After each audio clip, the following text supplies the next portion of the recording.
नमस्कार, आप देख रहे हैं CWB हिंदी न्यूज।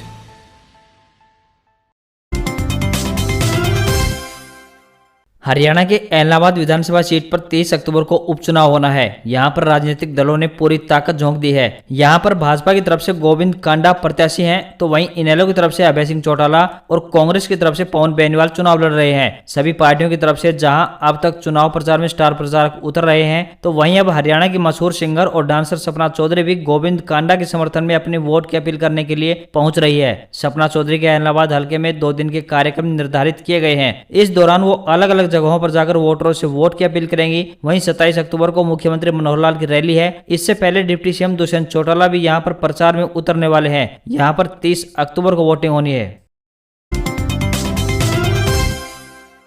हरियाणा में डीएपी की नहीं रहेगी कमी। हरियाणा के मुख्यमंत्री मनोहर लाल ने कहा कि प्रदेश में डीएपी खाद की कमी नहीं रहने दी जाएगी। उन्होंने कहा कि हालांकि बाजार में इस साल डीएपी खाद पिछले साल की तुलना में 11,000 मीट्रिक टन अधिक मात्रा में उपलब्ध है। किसानों की मांग को देखते हुए उन्होंने केंद्रीय केमिकल एवं फर्टिलाइजर मंत्री श्री मनसुख मांडविया से फोन पर बातचीत कर 6 अतिरिक्त रैक बढ़ाने की मांग की है, जिस पर केंद्रीय मंत्री ने सहमति जता दी है। उन्होंने किसानों से धैर्य बनाए रखने की अपील भी की और कहा कि वर्तमान में प्रदेश के किसानों के लिए 24 रैक डीएपी उपलब्ध हैं, 5 रैक और आएंगे। आज केंद्रीय मंत्री से मेरी बात होने के बाद 6 अतिरिक्त रैक आने पर 31 अक्टूबर तक प्रदेश के पास कुल 11 रैक और उपलब्ध होंगे। मुख्यमंत्री की ओर से राज्य की सीमाओं पर भी सख्ती बरतने के निर्देश जारी कर दिए गए हैं, ताकि प्रदेश से डीएपी की अन्य राज्यों में कालाबाजारी न की जा सके।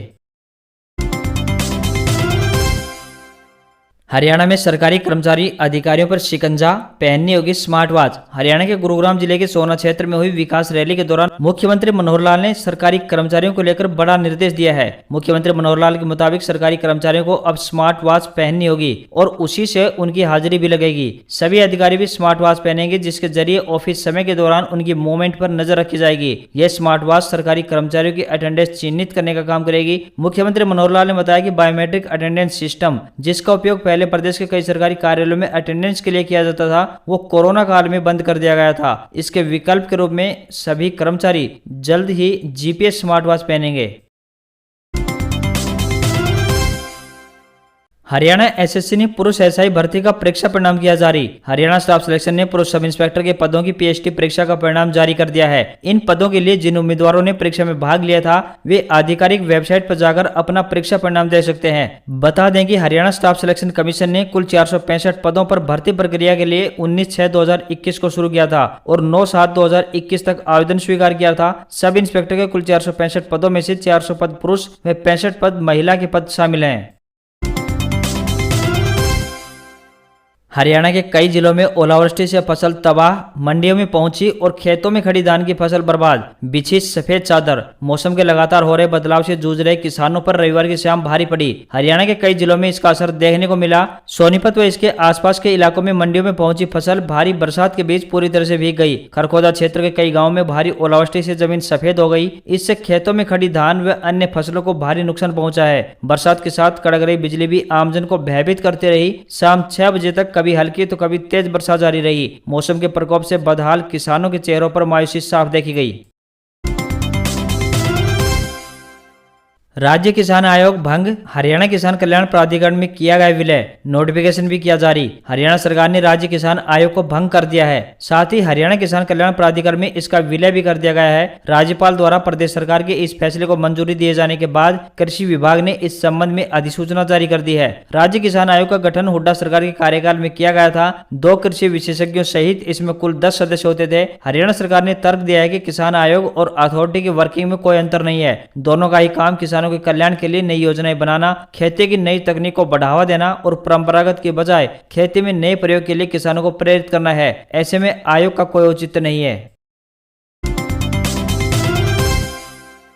16 श्रृंगार कर सुहागिनों ने मनाया करवा चौथ, चांद का दीदार कर और पतियों के दर्शन कर उपवास खोला। पतियों की लंबी आयु को लेकर 16 श्रृंगार कर सुहागिनों ने रविवार को करवा चौथ का पर्व धूमधाम से मनाया। वहीं बादलों के कारण महिलाओं को कई जगह चांद देखने में इंतजार करना पड़ा। इस दौरान सुहागिनों ने सज धज कर दिन भर अपने पतियों की दीर्घायु के लिए उपवास रखा। देर शाम चांद का दीदार कर सुहागिनों ने अपने पतियों के दर्शन कर उपवास खोला। प्राचीन मान्यताओं के अनुसार हिंदू धर्म में महिलाओं के लिए करवा चौथ का व्रत का खास महत्व है। रविवार सुबह पौ फटने के बाद शुरू हुआ सुहागिनों का निर्जल उपवास रात को चंद्रमा के दर्शन होने तक रहा।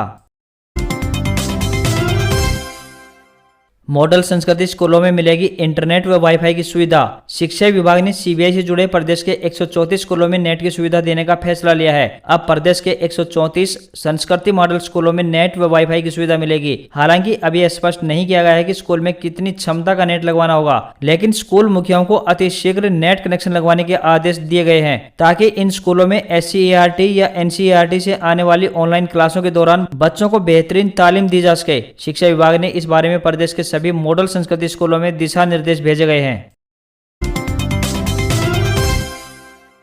134A के तहत दाखिले को नया शेड्यूल हुआ जारी। अब 29 अक्टूबर से 14 नवंबर तक होंगे आवेदन। शिक्षा विभाग ने शनिवार को निजी स्कूलों को सीटों का ब्यौरा देने का समय बढ़ाया गया था, जिसके बाद सोमवार को निजी स्कूलों द्वारा 134A नियम के तहत सीटों का ब्यौरा देने का अंतिम दिन रहेगा। बता दें कि सरकार द्वारा 134 नियम के तहत 1.5 साल के बाद दाखिले की प्रक्रिया शुरू की गई थी। अभी तक जिले में 308 में से 293 स्कूलों ने ही सीटों को लेकर शिक्षा विभाग को जानकारी दी है। इस समय निजी स्कूलों में 134A के नियम के तहत करीब 3,500 विद्यार्थी शिक्षा ग्रहण कर रहे हैं। इस बार शिक्षा विभाग ने नया नियम जारी करते हुए अस्थायी मान्यता प्राप्त किए स्कूलों को भी निजी स्कूलों में दाखिले न करने का नियम बनाया है। अब विभाग ने दाखिला प्रक्रिया को लेकर नया शेड्यूल भी जारी कर दिया है।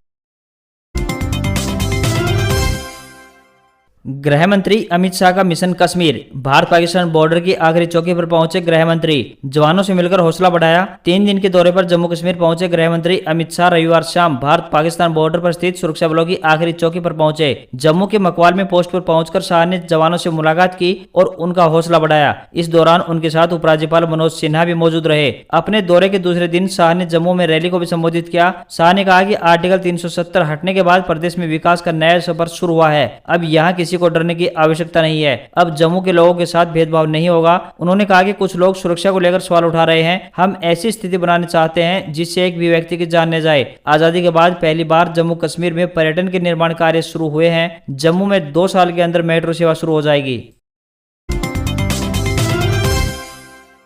हिमाचल में बर्फबारी से बिगड़े हालात। अटल टनल के दोनों तरफ 5 इंच बर्फ जमी, टूरिस्ट की आवाजाही रोकी। वहीं कुल्लू, चंबा और लाहौल स्पीति में भी बर्फबारी। हिमाचल प्रदेश के जनजातीय जिला लाहौल स्पीति में बर्फबारी का दौर शुरू हो गया है। रोहतांग दर्रे में 3 फीट से ज्यादा बर्फ की मोटी परत जम चुकी है, जबकि अटल टनल रोहतांग के दोनों छोर पर 3 से लेकर 5 इंच तक बर्फ की परत जम चुकी है। लिहाजा लाहौल स्पीति प्रशासन ने घाटी में पर्यटन वाहनों की आवाजाही पर एहतियातन रोक लगा दी है। हालांकि इससे पहले शनिवार को भी प्रशासन ने घाटी की सड़कों पर पर्यटन वाहनों पर रोक लगा दी थी, लेकिन रविवार को घाटी में जमकर बर्फबारी हुई, इसलिए प्रशासन ने पर्यटन वाहनों के अटल टनल रोहतांग से होकर जाने पर प्रतिबंध लगा दिया है। इधर जिला कुल्लू की तमाम ऊंची चोटियों पर बर्फबारी और निचले क्षेत्र में बारिश का दौर शुरू हो गया है।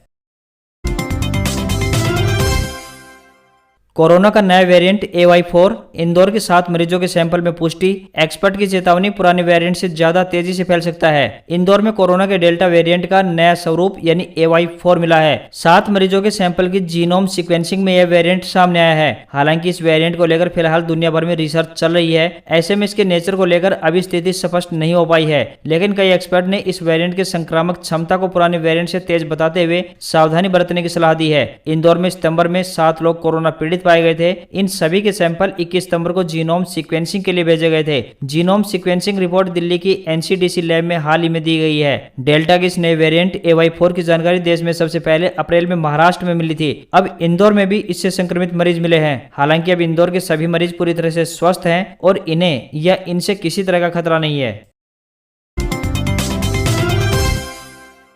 WhatsApp feature update. Status update delete करने के लिए अंडू बटन मिलेगा। गलती होने पर स्टेटस डिलीट कर पाएंगे। व्हाट्सएप अपने प्लेटफॉर्म को बेहतर बनाने के लिए नए फीचर्स जोड़ता रहता है। व्हाट्सएप अब फोटोज एडिट करने के लिए अंडू और रेडू बटन पर काम कर रहा है। रिपोर्ट के अनुसार कंपनी व्हाट्सएप के स्टेटस के लिए एक नया फीचर अंडू बटन लाने जा रही है। यह अंडू बटन स्टेटस लगाते समय आपसे हुई गलती को सेकंड में ठीक कर देगा।